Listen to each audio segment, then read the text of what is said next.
ताई, जयकुमार गोरे प्रकरणामध्ये मुख्यमंत्र्यांनी आज बोलताना सभागृहामध्ये असं म्हटलेलं आहे की शरद पवार यांच्या कार्यकर्त्यांचा हात आहे आणि थेट त्यांनी तुमचं नाव घेतलेलं आहे. कार्यकर्त्यांचा हात आहे असा शब्द म्हणाले. हो, ओके. एक तर नेत्यांचा. मॅम मी सांगते, त्यांनी ऍक्च्युली हे सांगितले जो कट रचला आहे त्यांचे पुरावे सापडलेत. यात सहभागी सर्व लोक शरद पवार गटाचे प्रभाकर राव देशमुख, सुप्रिया सुळे, रोहित पवार यांचे कॉल्स देखील आहेत. एक तर मी देवेंद्रजींचं भाषण स्टेटमेंट ऐकलेलं नाही. मी पार्लमेंटमध्ये बिलमध्ये व्यस्त होते आणि त्याच्यानंतर वन नेशन वन इलेक्शनची जॉईंट पार्लमेंटरी कमिटी आहे, त्या कामात मी व्यस्त होते. तुमचा आग्रह होता प्रेसचा, म्हणून खरं तर मी तुमच्याशी बोलते आहे.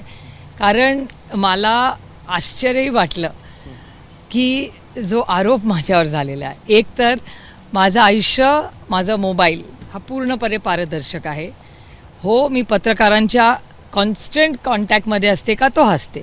इथे जेवढे माईक घेऊन उभे आहेत ना, हे तुम्ही सगळे इथले किंवा जे बघत असतील, या सगळ्या पत्रकारांचे मला रेग्युलर मेसेजेस येतात, त्यांचे फोन्स येतात. त्यांनी जे बातमी केली त्याचे तुम्ही व्हिडिओज तुम्ही सगळे मला पाठवता. जसे तुम्ही पाठवता. तुषार खरातांना ओळखते का? अर्थातच मी त्यांना ओळखते.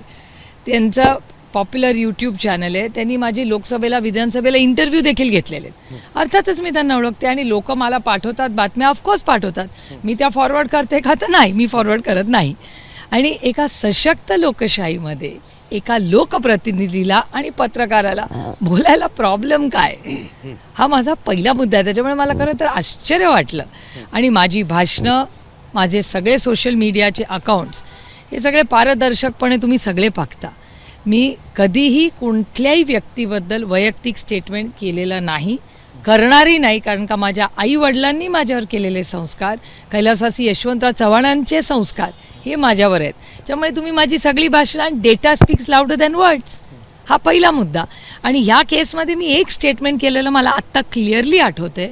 मी असं म्हणले होते की 1 कोटी रुपये ज्याचा आरोप झाला त्या महिलेवर, मला चिंता अशी होती की 1 कोटी रुपये कॅश, जेव्हा नोटबंदी झालेली आहे, कॅश नाही आहे, मग सगळे जर बँकिंग सिस्टममध्ये आलेत तर 1 कोटी रुपये कॅश आले कुठून? आणि मला क्लिअरली आठवतं, मी मीडियात असंही बोलले होते की मी हे निर्मलाजींपर्यंत नेणार आहे. कारण का एवढा कॅश, जर 1 कोटी रुपये कॅश, ह्याची अकाउंटेबिलिटी आहे का? हे 1 कोटी रुपये कुठल्या अकाउंटमधून काढले, कुठल्या बँकेतून कोणी काढले, हे या देशाला कळलं पाहिजे. कारण का नोटबंदी करताना आदरणीय प्रधानमंत्र्यांनी असं सांगितलं होतं की ब्लॅक मनी इरॅडिकेशनसाठी कॅश काढून आपण सगळ्यांना बँकिंग सिस्टममध्ये आणूया, म्हणून नोटबंदी झाली. मग हे 1 कोटी रुपये कॅश कुठून आले, एवढंच मी बोललेले. माननीय देवेंद्रजींनी अनेक नावं त्याच्यात घेतली. त्यातल्या कुठल्या व्यक्तीला मी भेटलेले नाही आणि मी त्यांना ओळखतही नाही, मला नावही त्याच्यातली माहिती नाही. आणि माझं स्पॉट लोकेशन हे तुम्हालाही सगळ्यांना माहिती असतं. आणि आजकालच्या तंत्रज्ञानामुळे, कॅमेराजमुळे कोण कुठे गेलं, काय गेलं, भेटलं, हे सगळ्यांनाच माहिती असतं. त्याच्यामुळे मी कुणाला भेटले वगैरे हे मी पारदर्शक आयुष्य जगते. त्यामुळे मी कुणालाही भेटलेले नाही, मला या विषयाची फारशी माहिती नाही. हो, खरातांना ओळखते का मी? हो, ओळखते. त्यांच्यामध्ये आणि माझ्यामध्ये अनेक वेळा संभाषण झाले का? हो, त्यांनी माझा इंटरव्ह्यूज घेतला आहे. आणि ज्या ज्या बातम्या ज्या सोशल मीडिया प्लॅटफॉर्म्सवर आहेत त्याच त्यांनी मला पाठवल्या आहेत. तर जे सोशल मीडियाच्या प्लॅटफॉर्मवर एनिवे आहे तेच माझ्या मोबाईलमध्ये त्यांनी पाठवलं असेल. मी कुणाला फॉरवर्ड केलं का? Of course not. मी फार कमी गोष्टी फॉरवर्ड करते बाय नेचर, म्हणजे काय मुद्दामून वगैरे नाही. फक्त माझ्या घरातले फोटो बिटो असतील, फॅमिली, ह्या गोष्टी साधारणपणे. तर फॉरवर्ड मी फारशा काही गोष्टी करत नाही. त्याच्यामुळे ॲक्च्युली देवेंद्रजींनी जेव्हा माझं नाव घेतलं, मलाही आश्चर्य वाटलं. म्हणलं माझा काय संबंध आहे या सगळ्याची? आणि पार्लमेंटमध्ये मी इतकी अनेक दिवस व्यस्त आहे, त्यामुळे हा इश्यू कुठून आला? येस, 1 कोटी रुपये कॅश 2000% मी पाहिला. आणि ह्याचं जर काही इन्व्हेस्टिगेशन जर त्यांना करायचं असेल, मी पूर्णपणे त्यांच्याबरोबर त्या इन्व्हेस्टिगेशनमध्ये सहभागी व्हायला तयार आहे. कारण का मलाही क्युरिओसिटी आहे. कारण का तुमच्याच सगळ्या चॅनल्सवर आरोप प्रत्यारोप, आणि मी विनम्रपणे एक महिला आहे, माझ्यावर मराठी संस्कार आहेत. त्याच्यामुळे ती जी कोर्टाची ऑर्डर वगैरे जी तुमच्या सगळ्या मीडियावर आली त्याच्यावर मी भाष्य करणं नाही का करत. कारण का ते म्हणजे आग की शरम एका महिलेलाही असली पाहिजे. त्याच्यातली जी भाषा आहे ती कोर्टाची ऑर्डर ती तुम्ही सगळ्यांनी पाहिली आहे. मला वाटतं तुमच्या चॅनल्सनी दाखवली का नाही मला माहिती नाही, पण माझ्या वाचनात ती आली आहे. आणि अशा गोष्टी एका कुठल्याही महिलेनी बोलणं हे मला अयोग्य वाटतं, म्हणून मी या विषयात जास्त का बोलले नाही. याचं कारण असं की त्या ऑर्डरमधली जी भाषा किंवा आरोप प्रत्यारोप होते ते कुठल्याही सुसंस्कृत आपल्या सगळ्यांसारख्याच, मग पुरुष असू दे किंवा महिला, ही आपल्याला सगळ्यांनाच न शोभणाऱ्या त्यातल्या काही गोष्टी होत्या, म्हणून मी त्याच्यावर भाष्य केलं नाही. कारण का आखी शरम ही आम्हाला सगळ्यांनाच आहे मग आणि या आपल्याला संदर्भात सगळ्यांना. मुख्यमंत्र्यांकडे काय तुमची मागणी असेल? नाही, मी काय मागणी थेट करणार. सभागृहात आरोप केलाय तुमच्यावर. मला गंमत वाटली की मुख्यमंत्र्यांनी ह्या बाबतीत माझं नाव घेतलं आणि त्यांना जर कुठलीही इन्क्वायरी लावायची असेल तर माझ्याकडून पूर्णच सहकार्य अर्थातच होईल आणि मला आनंद होईल त्यांना सहकार्य करायचा. कारण म्हणजे मला खरंच मला ॲक्च्युली आश्चर्यही वाटतंय आणि मला कौतुकही वाटतंय. कारण माननीय मुख्यमंत्री आहेत, ते राज्याचे होम मिनिस्टर आहेत, त्याच्यामुळे ते फ्लोअर ऑफ द हाऊसमध्ये, एक तर मी त्या हाऊसची मेंबर नाही आहे आणि साधारणपणे नियम असा असतो की जी व्यक्ती त्या हाऊसची मेंबर नाही त्याच्यावर आरोप करताना ते करू नये असा साधारणपणे नियम कायदा आहे. पण ठीक आहे, आता तो त्यांना अधिकार आहे, मुख्यमंत्री आहेत शेवटी. आणि गंमत मला अशी वाटली की संविधानावर चर्चा होती असं मला पत्रकारांनी सांगितलं. मी तुमच्या भरोशा हे बोलते कारण मला माहिती नाही डिबेट काय होतं, कारण का मी पाहिलेलं नाही. पण तुमच्या मला जी सांगण्यात आली आहे पत्रकारांकडून की संविधानावर डिबेट होतं आणि संविधानावर डिबेट असताना एक पत्रकार एका लोकप्रतिनिधीशी बोलला, हे गैर कसं असू शकतं? ताई, एक कट असा शब्दाचा उल्लेख झालाय की जयकुमार गोरेंविरोधात कट रचण्यात आला. हा कट नेमका काय प्रकारे? कारण असिस्टंट पब्लिक प्रॉसिक्युटरनी स्वतः लिहून दिलं कोर्टामध्ये की अशा प्रकारे त्यांच्या विरोधात पुरावे होते पण त्या महिलेने तक्रार मागे. तुमच्या प्रश्नाचंच माझं उत्तर आहे. आता जर असं असेल तर तुमचा प्रश्नातच माझं उत्तर आहे ना, मला वेगळं काय बोलायची गरजच नाही. आणि लेट्स गो बाय डेटा. माझं काय म्हणणं आहे, let data speaks louder than words. मी तुम्हाला 2-3 छोटे मुद्दे टेक्निकली सांगते आणि ते टेक्निकल माणसांनीच सांगू दे. Anjal, you can tell them in brief. 2-3 छोटे मुद्दे आहेत. पहला है 9 जनवरी 2017 का anticipatory bail order, honourable Bombay high courts order. Bombay high court आराम से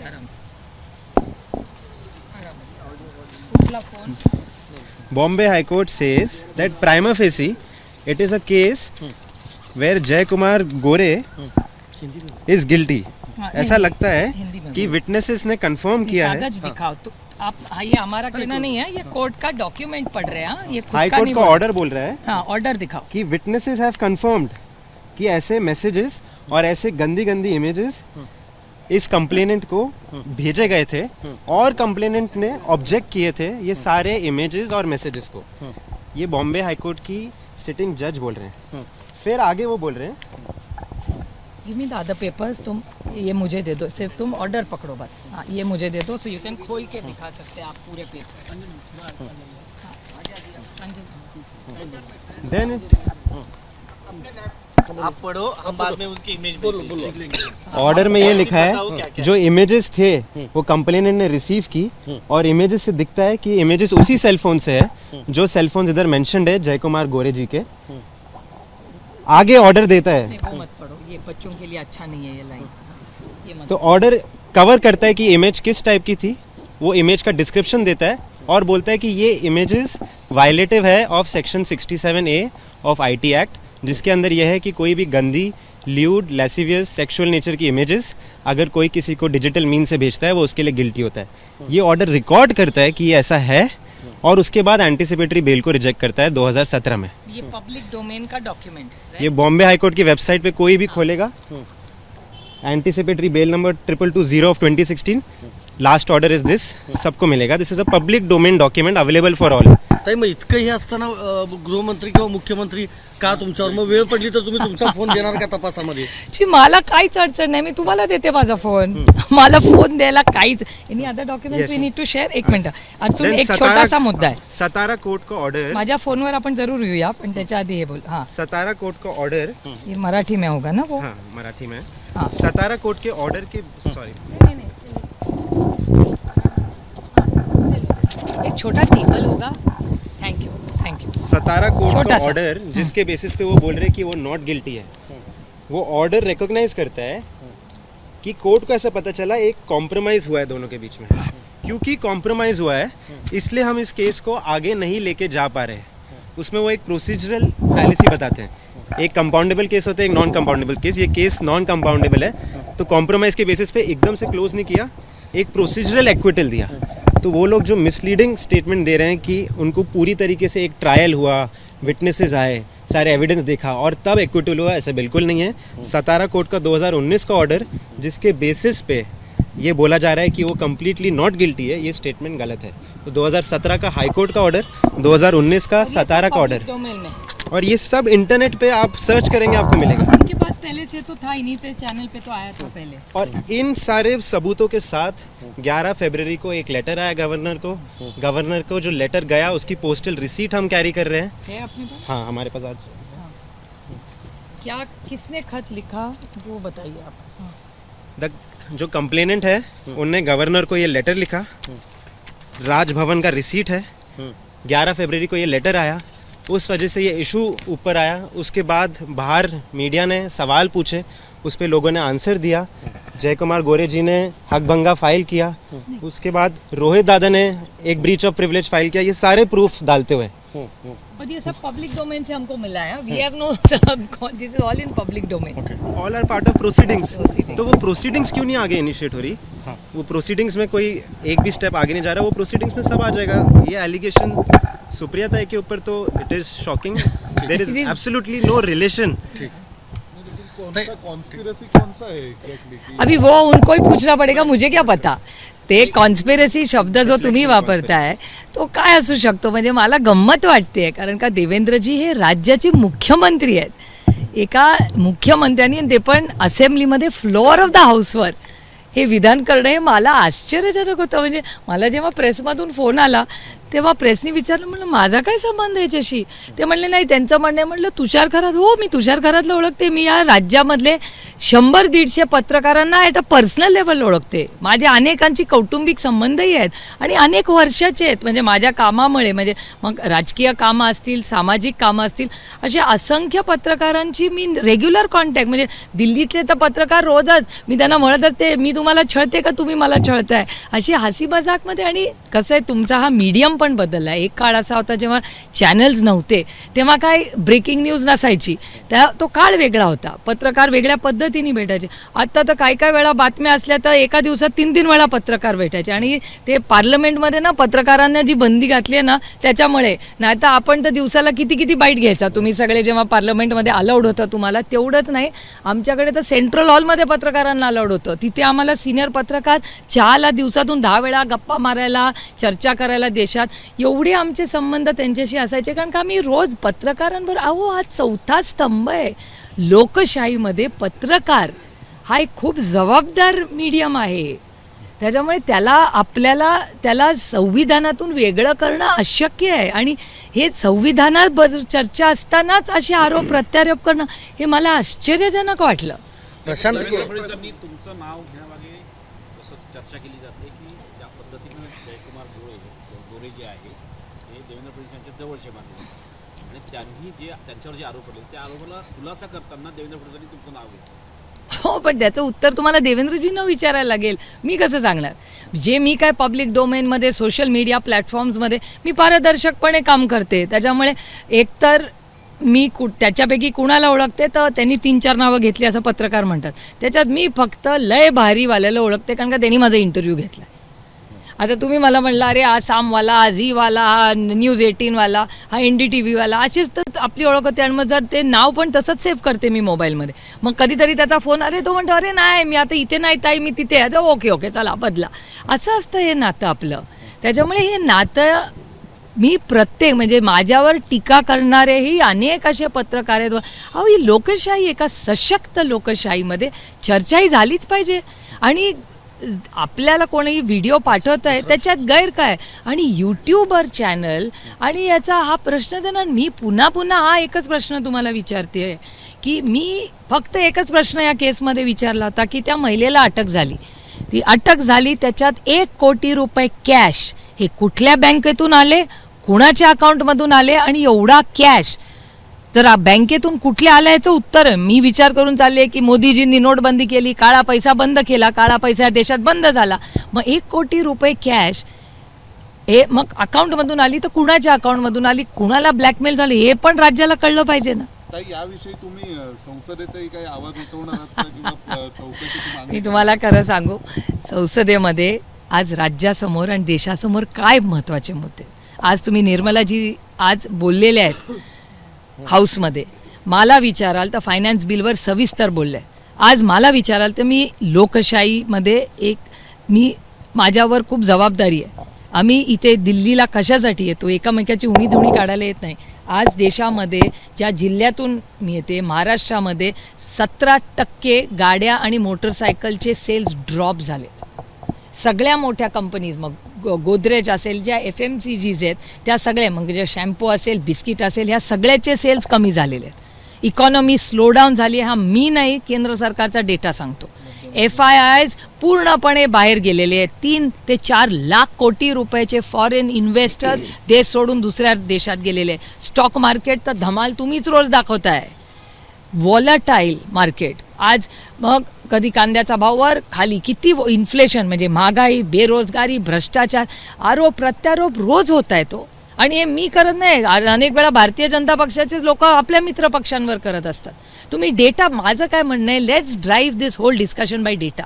डेटावरनं चर्चा करूया ना आपण. त्यामुळे हे सगळे आरोप, भ्रष्टाचाराचे आरोप एकामेकात करतात ते आपापसात. मग जेव्हा आमच्या लक्षात तर अरे बापरे, हे एवढा मोठा भ्रष्टाचार चाललाय, आम्ही बोलायला नको.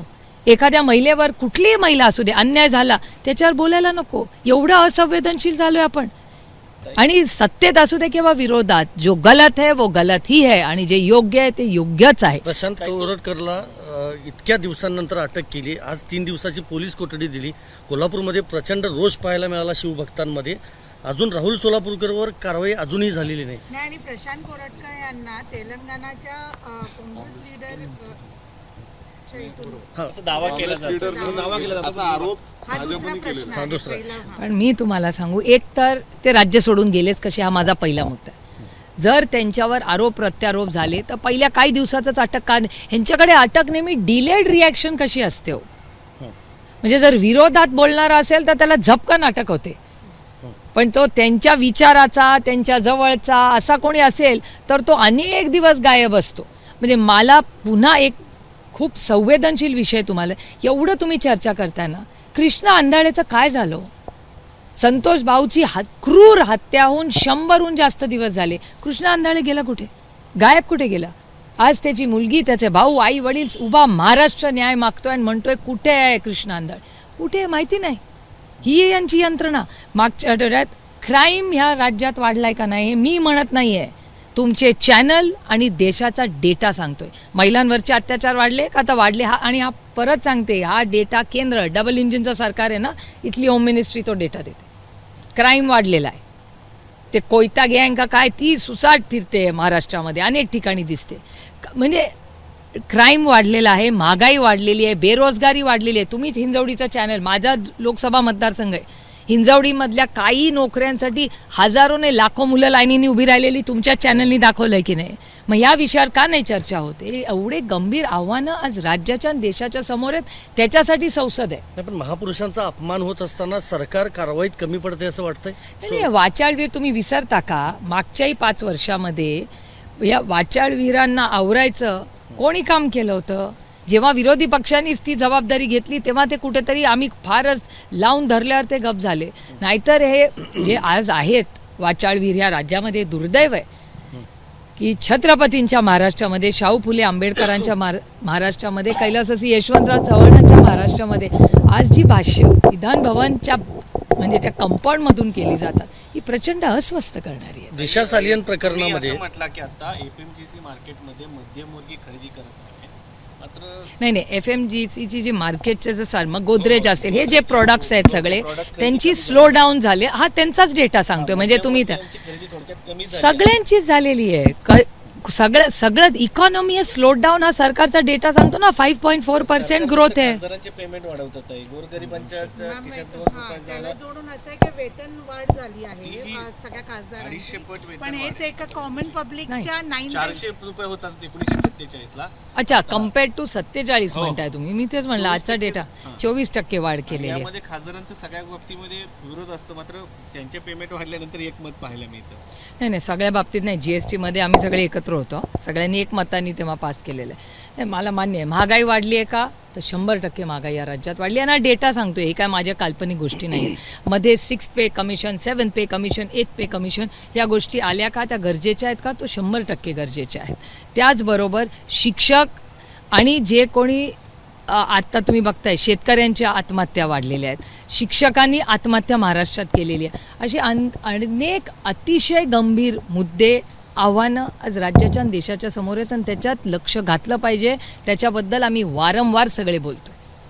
आणि हा जो निर्णय खासदारांच्या बाबतीत घेतला तो मला मान्य आहे. तुम्ही म्हणता तसं एकमताने आता ते सगळं येईल प्रपोजल, त्या सगळ्यामध्ये त्याची चर्चा होईलच. पण त्याचबरोबर मी प्रांजळपणे कबूल करते की तुम्ही म्हणताय ते की महागाई वाढली आहे का, तो 2000% वाढली आहे. तुम्हालाही मान्य आहे की ती महागाई वाढली आहे आणि त्याच्यामुळे संपूर्ण देश अस्वस्थ आहे का, तर 100% अस्वस्थ आहे. आणि ते दिसतंय आपल्याला. म्हणजे सगळ्या मग स्टॉक मार्केट असेल, एक्सपोर्ट्स हॅव ड्रॉप्ड. एक्सपोर्ट्समध्ये 10.2% ड्रॉप झालेला आहे या महिन्यामध्ये. आणि सेल्स मी तुम्हाला म्हणले तसे. दिशा सालियन मृत्यू प्रकरण नाही थांबा. वेतनच्या संदर्भात मॅम 9 टाइम्स कॉमन मॅनच्या कम्पॅरिझन मध्ये हे वाढलं गेलं आहे. पहिली गोष्ट. दुसरं, कामगार, शेतकरी या सगळ्यांचे काहीच हे नाही झालं. तर तुम्ही पण खासदार आहात, तुमची पण सॅलरी वाढली गेली आहे, पण त्याच संदर्भात काय ह्याला घेऊन काय तुम्ही पुटअप करणार का? मला असं वाटतं की हा प्रश्न तुम्ही सत्ताधाऱ्यांना विचारायला पाहिजे, कारण का ते प्रस्ताव त्यांच्याकडून आलेला आहे. त्याच्यामुळे मी तर काय याची मागणी आम्ही कोणीच केलेली नाही आहे. खरं तर आम्ही MP फंड्स वाढवा ही मागणी सातत्याने करतो की आम्हाला जे MP लॅड्स मिळतात, म्हणजे प्रत्येक खासदाराला 5 कोटी रुपये वर्षाला मिळतात. आमचे सगळ्या खासदारांची मागणी आहे की ते MP लॅड्स वाढवा, कारण का आमची लोकसंख्या मतदारसंघाची वाढलेली. विकास कामासाठी आम्ही पैसे मागितले आहेत का, तर हो मागितले आहेत. आम्ही पगार वाढ मागितली आहेत तर नाही मागवलेली. त्याच्यामुळे ही कशी झाली, काय झाली, काय प्रोसिजर झालं, हे सत्ताधाऱ्यांना तुम्हाला विचारायचं. तुम्ही जसं पद्धतीने डाटा सांगताय त्यामध्ये आपण जर हा डाटा माझा नाही, हा सरकारचा ऑफिशियल डाटा आहे. गोरगरिबांचा जो मनमोहन सिंग सरकारमध्ये गोरगरिबांची राहणीमानामध्ये उच्च श्रेणीकडे गेले, मध्यमवर्गीयांची संख्या वाढली असं सांगितलं. या सरकारच्या काळामध्ये श्रीमंत लोक श्रीमंत होत आहेत, गरीब लोक अधिक गरीब होताना चाललं.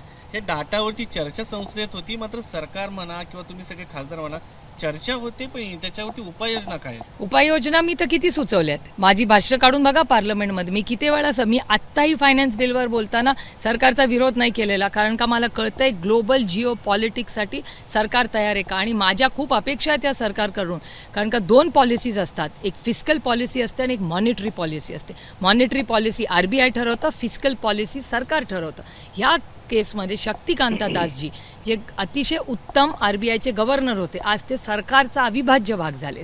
तर आमची अपेक्षा आहे, माझी अपेक्षा आहे आणि माझा विश्वास आहे की शक्तिकांता दास साहेब तिथे आल्यामुळे, सरकारचा भाग झाल्यामुळे आता ते दोन्ही बाजूनी, म्हणजे RBIची एक बाजू आणि सरकारची एक बाजू मध्ये चांगले धोरणात्मक निर्णय घ्यावा. कारण का शेवटी आम्ही जिथे येतो हे फक्त एकामेकावर विरोध करण्यासाठी येत नाही, देशाच्या हिताचं. आणि टॅरिफ्स ट्रम्प ॲडमिनिस्ट्रेशन आल्यामुळे त्यांनी अनेक सूचना केल्या आहेत. मला काळजी आहे शेतकऱ्यांची.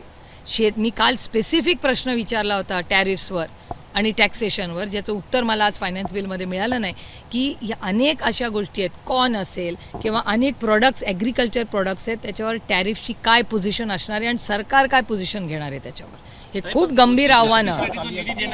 दुसरा मी बोलले माझ्या भाषणामध्ये की फिस्कल डेफिसिट मॅनेजमेंट जेव्हा सरकार करतात, हे फायनान्स बिल काय असतं, it is about fiscal deficit management. पैसे येतात टॅक्सेशनमधून, किती येणार आणि ते कसे खर्च करायचे यासाठी बजेट असतं. तर टॅक्सेशनसाठी हे असतात. तर टॅक्समध्ये काय येतं, मग GST येतं, बाकी डायरेक्ट इनडायरेक्ट टॅक्सेस येतात.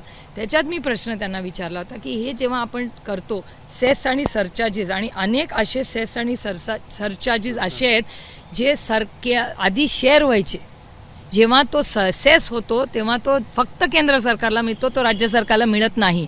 आणि अनेक सरकारांनी, राज्य सरकारनी ऑब्जेक्शन घेतलेलं आहे की तुम्ही सेसेस वाढवताय म्हणजे आमचे पैसे डायरेक्ट तुमच्याकडे येतात आणि आम्हाला कमी पैसे मिळतात. हे ऑन रेकॉर्ड काल मी बोललेले. प्लस आता जे कमिशन येईल 16th फायनान्स कमिशन येईल, त्या कमिशननी रेकमेंड केलं आहे की राज्यांना कमी पैसे द्या. ते रेकमेंडेशन, त्याच्यामुळे 35,000 कोटी रुपयाचा इम्पॅक्ट पहिला होणार आहे. तर ते प्लस हे सेसेस वाढणं, ह्याच्यात सगळी राज्य अंडर स्ट्रेस आहेत. आणि दुसरा त्याच्यातला फायनान्शियल इश्यू असा आहे की जेव्हा बजेट्स करतात सरकार, तो बजेट का त्याला म्हणतो की त्या हेडचे पैसे त्याच्यासाठीच खर्च झाले. आता महाराष्ट्राचं उदाहरण मी त्यांना असं दिलं की आदिवासींसाठी ठेवलेलं बजेट, सोशल जस्टिससाठी ठेवलेलं बजेट हे डायव्हर्ट झालंय असं सरकारचा डेटा सांगतो. मग हे बरोबर आहे का? हे आपल्या संविधानाने ठरवलेल्या निर्णय प्रक्रियेत योग्य आहे का? हे अतिशय गंभीर विषय आणि फक्त महाराष्ट्राला लागू नाही आहे, सगळ्या राज्यांना लागू आहे. आणि हे फिस्कल डेफिसिट, हे फिस्कल मॅनेजमेंट, याला केंद्र सरकार काय याच्यावर ॲक्शन घेणार? नाही तर आणि माननीय प्रधानमंत्रीच रेवडी कल्चरबद्दल बोललेले. त्याच्यामुळे हे खूप हा जो फायनान्सचा इश्यू आहे, इकॉनॉमीचा इश्यू आहे, हा अतिशय गंभीर आहे. आणि हा global Jio political uncertainty has headwinds. म्हणजे आज ते जिओ पॉलिटिकल अनसर्टन्टीमध्ये पुढच्या महिन्यात 2-4 तारखेला एप्रिलच्या काय होईल आपल्याला कळेलच या टॅरिफ्सबद्दल. पण हा खूप अनसर्टन्टीचा विषय. एक्सपोर्ट्स आपले त्याच्यामुळे ड्रॉप झालेत. त्यामुळे मला असं विचाराल तर काल आमची जी सविस्तर पार्लमेंटमध्ये चर्चा झाली तीही त्याच गांभीर्याने राज्यांनी घेणं गरजेचं आहे. आत्ता तू मेमे करायचा वेळ नाही आहे. आता आपण सगळ्यांनी तज्ज्ञांनी घेऊन एक व्यवस्थित कमिटी बनवावी. या देशात खूप म्हणजे विजय केळकरजी रिटायर झाले असले तरी खूप मोठे तज्ज्ञ आहेत. अशा लोकांना घेऊन या सरकारनी त्यांच्याकडून मार्गदर्शन घेतलं पाहिजे की आता पुढे या ग्लोबल क्रायसिसमध्ये आपण काय करावं. दिशा सालियन मृत्यू प्रकरणामध्ये आदित्य ठाकरे हे ड्रग्ज व्यवसायात होते, ही झाली एक बाजू. आणि दुसरं, ह्या सगळ्या मृत्यू प्रकरणामध्ये उद्धव ठाकरे, आदित्य ठाकरे यांच्याबरोबर परमवीर सिंह आणि सचिन वाझे यांचा हात आहे, असा दिशाच्या वडिलांचे जे वकील आहेत त्यांनी केलेला आहे. हे बघा, मी तुम्हाला सांगू, मला एकतर त्या केसची फारशी माहिती नाही. अनेक आरोप प्रत्यारोप झालेले आहेत. ह्या सगळ्या कुणाच्या तरी लेकी सुना आहेत. मी परवाही हे बोलले की कुणाच्याच बाबतीत, मग त्या गोरेंची केस असेल, ही केस असेल, आणि 1-2 केसेस अशा झालेल्या आहेत त्याचा मला वारंवार उल्लेख करायचा नाही आहे कारण का हे खूप संवेदनशील विषय आहेत. त्यामुळे मॅटर इज सबज्युडिस आता. आणि अनेक आरोप, परवाच्याच दिवशी तुमच्याच चॅनलवर मी पाहिलं, वर्तमानपत्रातही पाहिलं की एक CBIची केस होती ज्याच्यावर त्या काळात आरोप प्रत्यारोप प्रचंड सगळ्या चॅनल्सवर झाले होते. आणि आज त्या रिया चक्रवर्ती, मला वाटतं तिचा भाऊ किंवा ती IIT का IIMला कुठेतरी जाणार होते, त्यांचं शिक्षण त्याच्यामुळे अर्धवट राहिलं. आता एवढी मोठी ट्रायल त्या मुलीच्या बाबतीत झाली, आउटकम काय झाला त्याचा?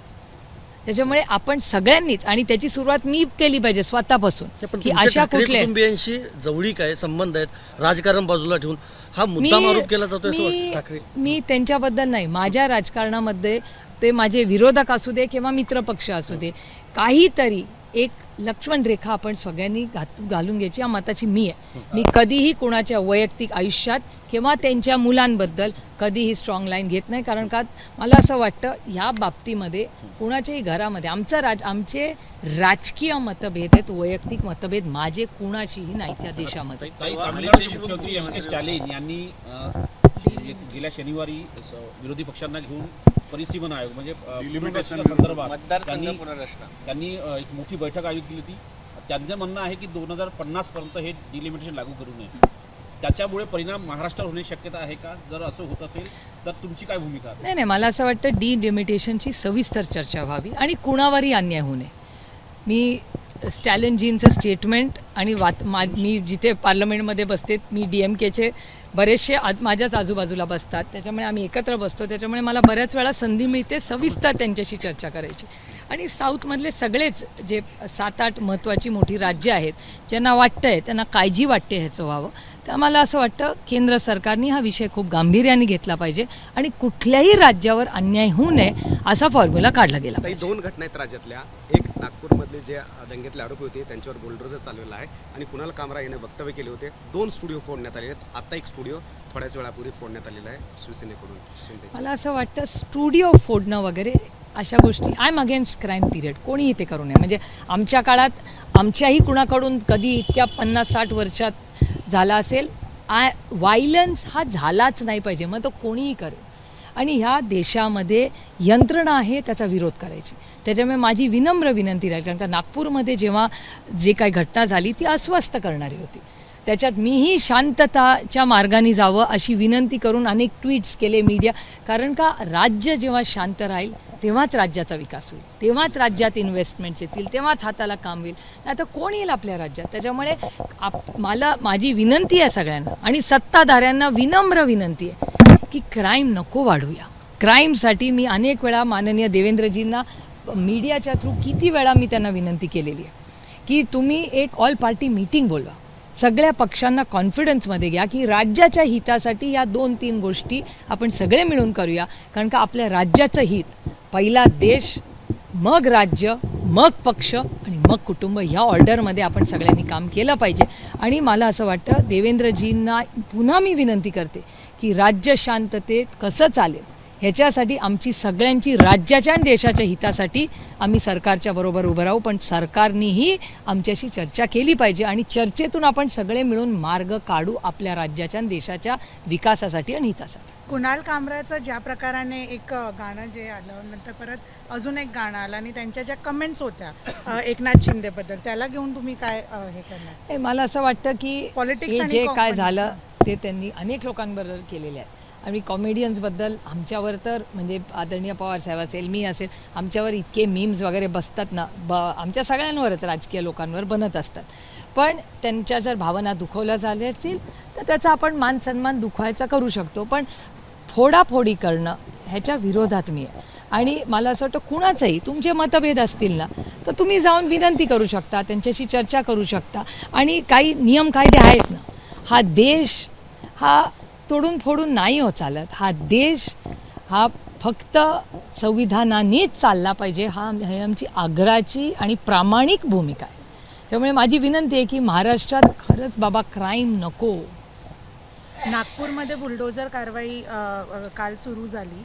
फहीम खान जो सूत्रधार सांगितला जातोय नागपूर हिंसाचारचा, त्याच्या अवैध बांधकाम आहे त्याचं घर आणि म्हणून बुलडोझर त्याच्या घरावर चाललं. आता कुणाचं अवैध? एकच मॅम, अजून इन्क्लुडेड कुणाल कामरालाचं पण त्याच्यावरती पण कारवाई झाली आणि असंच कंगना रनौतच्या वेळेस पण झाली जेव्हा महाविकास आघाडीची सरकार होती. ताई, एखाद्या वेळेस कोणी बोलतं आणि अचानक त्याचं अवैध बांधकाम कसं समोर येतं?